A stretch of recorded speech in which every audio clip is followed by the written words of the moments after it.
इस एपिसोड में आपका स्वागत है। तो दोस्तों, इस एपिसोड में हम बात करेंगे डीएससीपी माइग्रेशंस के बारे में। माइग्रेशन किसका करेंगे? हम डेटाबेस का माइग्रेशन फ्रॉम एक लोकेशन से दूसरी लोकेशन पे।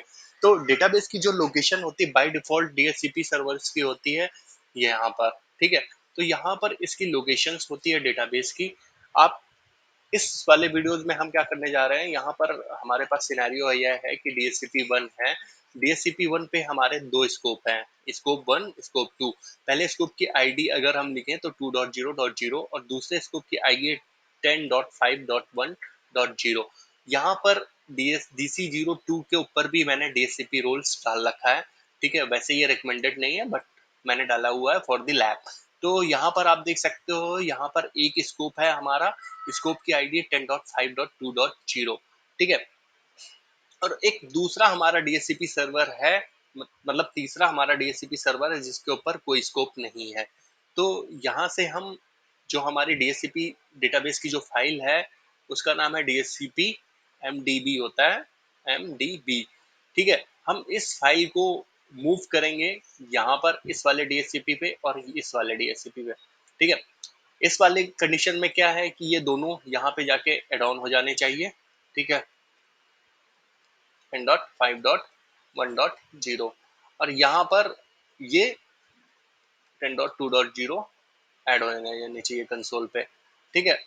तो ये है हमारा डीसीपी का माइग्रेशन। फिर उसके बाद हम चाहते हैं कि इस डीसीपी को हम डिमोट कर दें, तो वो कर सकते हैं। तो ये है पूरी एक्टिविटी माइग्रेशन की। तो जनरली हम ये माइग्रेशन की एक्टिविटी डीएससीपी की परफॉर्म करते हैं। बट डीएससीपी क्या है, बहुत ही ज़्यादा बिजनेस क्रिटिकल सर्विसेज होती है। तो सीधी सी बात है, इम्पैक्ट बहुत बड़ा होगा अगर डीएससीपी सर्विसेज डाउन हो जाती हैं। तो मेरा रिकमेंडेशन ये है कि हमेशा डीएससीपी की जो भी एक्टिविटी परफॉर्म करो आप आउट ऑफ बिजनेस आवर्स में परफॉर्म करो। और आफ्टर माइग्रेशन आप टेस्टिंग जरूर करो कि आईपी हेल्पर काम कर रहा है, ठीक है, और प्रॉपर डीएनएस मिल रहा है। तो स्कोप्स की information through the PowerShell आप निकाल सकते हो, सारी डिटेल पावर सेल स्क्रिप्ट के थ्रू, ठीक है। वो मैं आपको आगे चल के नेक्स्ट मंथ से मैं पावर सेल की क्लासेस स्टार्ट करूंगा, तो हम उसको बेसिक से एडवांस लेवल पे ले जाएंगे। तो ये हो गया हमारा डीएससीपी का। इसके लिए कुछ पावर सेल की कमांड्स चाहिए। तो वैसे यहाँ पर आप जीयूआई के थ्रू भी कर सकते हो बैकअप एंड इंपोर्ट कर सकते हो बैकअप को, ठीक है। तो यहाँ पर हम पावर सेल के थ्रू करेंगे। पावर सेल की 3 कमांड होती हैं यहाँ पर, ठीक है, जो एक्सपोर्ट डीएससीपी कंप्यूटर नेम और फाइल, ठीक है। तो यहाँ पर अगर आप देखो तो ये क्या कर रहा है, ये हमारी जो कमांड है एक्सपोर्ट डीएससीपी, ठीक है। तो हमारा जो डीएससीपी सर्वर है उसकी फाइल कहाँ पे पड़ी हुई है, विंडोज में System32 के अंदर। इसका नाम है MDB, ठीक है।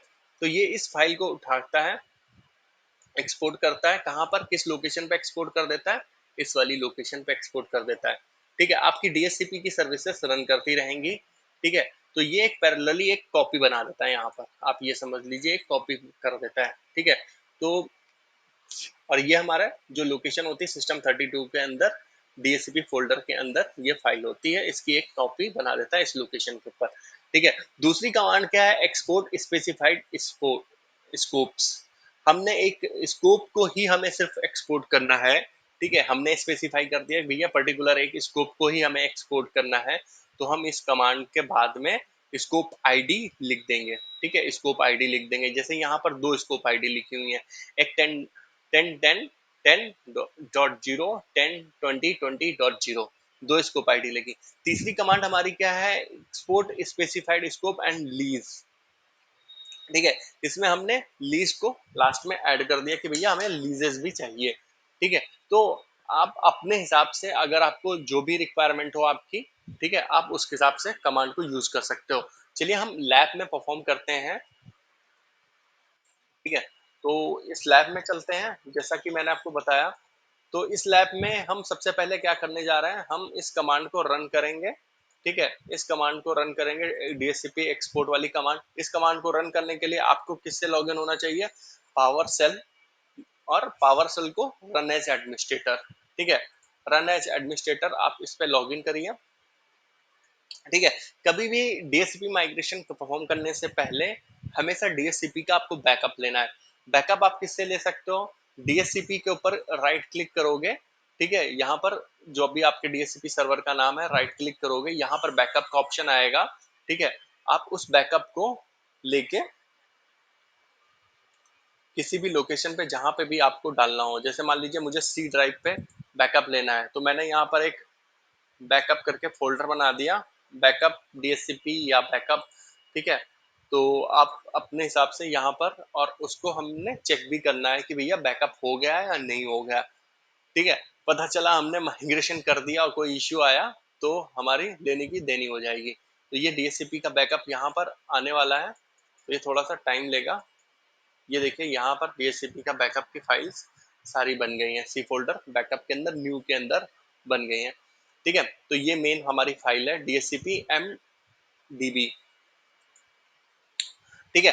तो अब हम, दो ऑप्शन है, या तो हम इस बैकअप फाइल को रिस्टोर भी कर सकते हैं, जैसे मैं इस वाली कंडीशन में क्या कर रहा हूँ कि यहाँ पर जीयूआई के थ्रू हम रिस्टोर करते हैं DC01 के ऊपर, ठीक है। तो मुझे क्या करना पड़ेगा, पहले इस फाइल को कॉपी करना पड़ेगा, करेक्ट, इस बैकअप फोल्डर को, किसके ऊपर, DC01 का आईपी है मेरा 4 वाला, ये है मेरा DC01, इसके ऊपर आप देख रहे होगे कोई भी स्कोप नहीं है, खाली है यहाँ पर, ठीक है। अगर मैं रिफ्रेश करता हूँ तो खाली पड़ा हुआ है, तो मैं इसको क्या करता हूँ, डेस्कटॉप के ऊपर बैकअप फाइल को कॉपी कर लिया, ये बैकअप फाइल आ गई, मैं इसको सी ड्राइव में ले जाता हूँ, ठीक है। तो इजी रहेगा मेरे लिए कमांड को रन करना,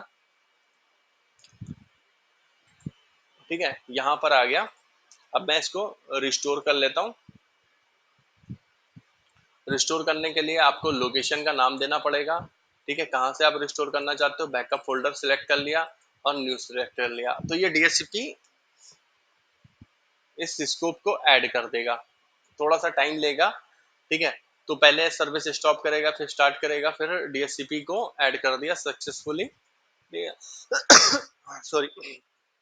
तो यहाँ पर आप देख सकते हो, उसको स्कोप का ऐड कर दिया, ऑप्शंस पे भी देख सकते हो, ठीक है। पॉलिसी जो हमने लास्ट टाइम बनाई थी वो डेल वाली पॉलिसी, और सारी चीजें आपको यहाँ पर दिख जाएंगी, ठीक है। तो पहला तरीका हो गया जीयूआई के थ्रू, और दूसरा तरीका है हम पावर सेल के थ्रू परफॉर्म करते हैं। पावर सेल के थ्रू हमने एक्सपोर्ट करते हैं पहले इसको, ठीक है। पावर सेल के थ्रू एक्सपोर्ट, पावर सेल आपको run as admin log in करना पड़ेगा, पावर सेल DSCP, ठीक है, DSCP सर्वर, और यहाँ पर लिखोगे फाइल, किस लोकेशन में आपको फाइल कॉपी करनी है, ठीक है। फाइल, और फाइल किस लोकेशन में कॉपी करनी है, हमने बैकअप करके एक फोल्डर बनाया हुआ है, तो उसी पे ही कॉपी कर देते हैं बैकअप, और ठीक है, जो इससे पहले जो कॉपी हुआ था वो बैकअप न्यू के अंदर कॉपी हुआ था, यहाँ पर मैं एक ए फोल्डर बना देता हूँ, ए, मुझे ए के अंदर कॉपी करना है, ठीक है। ए लिख दिया यहाँ पर, और उसके बाद ये लिख दिया, और उसके बाद जो भी इस फाइल का नाम देना हो आपको, ठीक है, इस सर्वर का नाम है DSCP 1 XML। इसमें क्या होता है, XML में हमें लिखना पड़ता है लास्ट में, ठीक है। तो आप ये कमांड देख सकते हो, यहाँ पर भी मैंने XML लिखा हुआ है, ठीक है। तो आपको XML में करना पड़ेगा, और XML को हम वहां पे जाके इंपोर्ट कर देंगे, ठीक है। तो ये ए फोल्डर में हमारा XML फाइल आ गई है, अब मैं इसको जाके कॉपी करता हूँ, और किस वाले सर्वर पे करूंगा, मैं 7 वाले पे, सॉरी 5 वाले पे, 5 वाले पे हमारा क्या है, एक स्कोप ऑलरेडी एग्जिस्ट कर रहा है, ठीक है। अब यहाँ पर 3 स्कोप हो जाएंगे आफ्टर इसके करने के बाद, तो यहाँ पर इसको मैं पेस्ट कर दिया है। अब इसको मैं सी ड्राइव में ले जाऊंगा,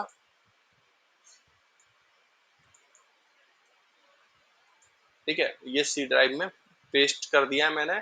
अब मैं पावर सेल को ओपन करूंगा, रन एज एडमिन, ठीक है। तो यहाँ पर हमें क्या लिखना है, इम्पोर्ट, इम्पोर्ट DSCP सर्वर, ठीक है। और उस फाइल का लोकेशन आप दोगे कि किस लोकेशन पे जाके DSCP फाइल कॉपी हो जाए, सॉरी, मतलब फाइल की लोकेशन आपको देना पड़ेगा, DSCP और फाइल का नाम, फाइल का नाम, आपकी फाइल का नाम क्या है, हाँ, उसने ऑटोमेटिकली उठा लिया और इसको एंटर करना है। अब यहाँ पर जैसे ही आप इंटर करोगे तो ये बोलेगा भैया अब इसका बैकअप कहाँ लेना है, तो सबसे पहले आप बैकअप की लोकेशन दे दो। ठीक है, मैं दे देता हूँ टेम्प करके एक फोल्डर बना लेते हैं, टेम्प, और इसका नाम दे दिया मैंने DC02.xml, एक्सएमएल में बैकअप ले लेते हैं। ठीक है, तो ये यस करना है यहाँ पर। और ये हमारा, अगर आप इसकी सर्विसेज, अगर आप DHCP कंसोल को रिफ्रेश करोगे तो यहाँ पर आके मुझे रिफ्रेश करना है IPv4 को, तो यहाँ पर आप देख रहे हो 3 स्कोप आ गए। ठीक है, तो ये एक तरीका है जिसके थ्रू आप बैकअप को रिस्टोर भी कर सकते हो। और DHCP बैकअप को भी मैंने आपको रिस्टोरेशन और बता दिया कि बैकअप कैसे लेते हैं, रिस्टोर कैसे लेते हैं, और इंपोर्ट एक्सपोर्ट दोनों चीजें बता दी, मतलब आप माइग्रेशन परफॉर्म कर सकते हो। ठीक है, तो मिलते हैं नेक्स्ट वीडियो में।